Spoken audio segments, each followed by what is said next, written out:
جس نے بھی سعادت حاصل کی خدمت سے ہی حاصل کی۔ انسان کے منہ میں جان کی دشمن زبان ہی ہے، اگر جان کی سلامتی درکار ہے تو زبان کی حفاظت کر۔ درویش وہ ہے جو مسلمان کے عیب کو چھپائے اور کسی کے آگے ظاہر نہ کرے، اور جو دنیاوی مال اس کے پاس ہو اسے راہ خدا میں صرف کرے اور ذخیرہ نہ کرے۔ بھوکے کو کھانا کھلانا، حاجت مند کی حاجت روائی کرنا، دشمن کے ساتھ اچھا سلوک کرنا اچھے نفس کی زینت ہے۔ جب تم پر کوئی مصیبت آن پڑے تو اسے اپنے گناہوں کی سزا جان کر اللہ تعالیٰ سے ڈرو اور اپنے اللہ تعالیٰ سے رحم طلب کرو۔ جسے لوگ مصیبت کہتے ہیں اسے محبوب کی طرف سے ایک عطیہ سمجھو کہ محبت کا تقاضا یہی ہے۔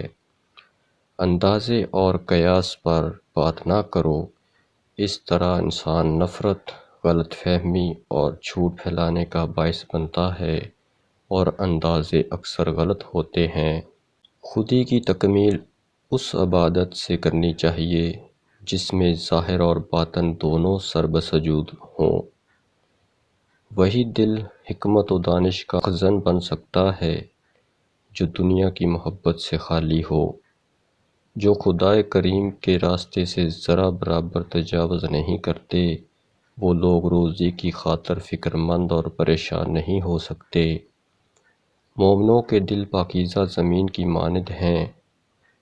وہ انسان کتنا کوتاہ نظر ہے جو محبوب کے علاوہ کسی اور کو دیکھتا ہے۔ جدوجہد کا دامن مت چھوڑو اور ہر وقت کوشش کیا کرو، ایک دن کامیابی سے ہمکنار ہوگے۔ توبہ کی 6 اقسام ہیں۔ اول، قلب و زبان کی توبہ۔ دوم، نظر کی توبہ۔ سوم، کان کی توبہ۔ چہارم، ہاتھ کی توبہ۔ پنجم، پاؤں کی توبہ۔ ششم، نفس کی توبہ۔ عقل مند انسان وہ ہے کہ تمام کاموں میں اس کا توکل اللہ تعالیٰ پر ہی ہو اور کسی سے اس کے سوا کچھ توقع نہ رکھے۔ دشمن کو مہربانی اور احسان سے جیتو اور دوست کو نیک سلوک سے۔ طمانینت طلب چاہتے ہو تو حسد سے دور رہو۔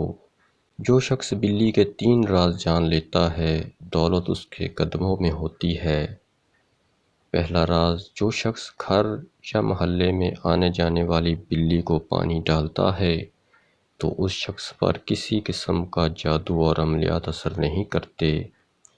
دوسرا راز، جو شخص بلی کو دودھ ڈالنا شروع کر دیتا ہے اس کے گھر سے کبھی دولت اور برکت ختم نہیں ہوتی اور نہ ہی رزق کی تنگی اور تنگ دستی آتی ہے۔